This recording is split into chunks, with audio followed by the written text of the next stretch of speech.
Homélie du Père Gilbert Adam sur l'Évangile selon saint Matthieu, chapitre 5, versets 17 à 19. Ne pensez pas que je sois venu abolir la loi ou les prophètes. Je ne suis pas venu abolir, mais accomplir.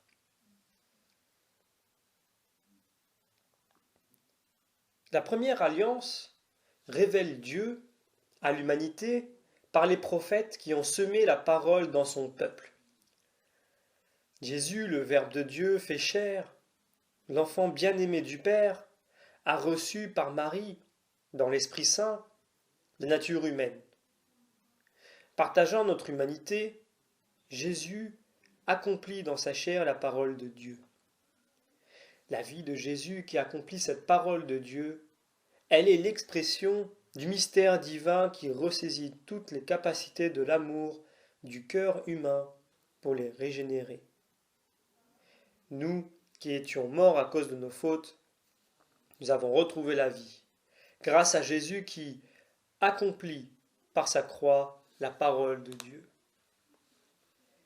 Plongé dans la détresse humaine, buvant la coupe de toutes nos misères, Jésus, crucifié et ressuscité dans l'amour de Dieu, nous donne de ressusciter avec lui.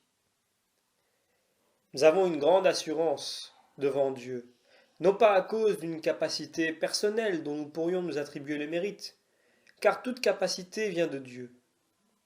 Dans l'amour réparateur de Dieu, l'Esprit Saint nous est donné.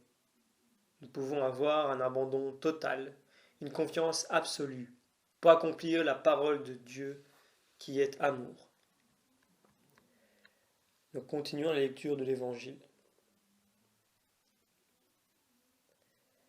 Amen, je vous le dis. Avant que le ciel et la terre disparaissent, pas un seul iota, pas un seul trait ne disparaîtra de la loi jusqu'à ce que tout se réalise. En Jésus, le Verbe fait chair, la parole de Dieu nous fait connaître qui est Dieu, combien il nous aime. Nous avons ainsi la plénitude de la révélation. Jésus est le Fils de Dieu qui attend une réponse d'amour de l'homme. Cette réponse est manifestée pour nous dans l'accomplissement de son enseignement. Si vous m'aimez, vous resterez fidèles à mes commandements. Notre capacité d'amour est vivifiée désormais par l'amour infini de Dieu manifesté en Jésus-Christ. Garder les commandements de Dieu manifeste que nous l'aimons par des œuvres et en vérité. L'amour infini de Dieu réalise notre vie en Jésus. C'est la puissance de sa résurrection qui est à l'œuvre en nous. Non seulement l'amour de Dieu nous est donné, mais notre capacité pour le recevoir aussi. Ce ne sont pas nos mérites, ni nos efforts qui nous sauvent, mais l'amour infini de Dieu. Tout est grâce, tout est donné gratuitement et gracieusement. Nous terminons la lecture de l'Évangile. Donc celui qui rejettera un seul de ces plus petits commandements et qui enseignera aux hommes à faire ainsi sera déclaré le plus petit dans le royaume des cieux. Mais celui qui les observera et les enseignera, celui-là sera déclaré grand dans le royaume des cieux.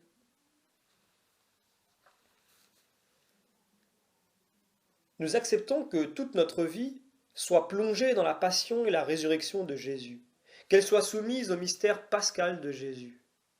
Par sa passion, Jésus nous enseigne la malice du mal et il nous guérit de ce mal en profondeur.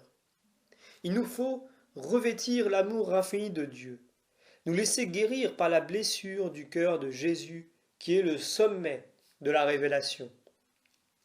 Jésus nous révèle l'importance de la douceur et de l'humilité. Celui qui observera ses plus petits commandements et les enseignera sera déclaré grand dans le royaume des cieux. La patience et la persévérance sont des qualités de l'apostolat chrétien si importants.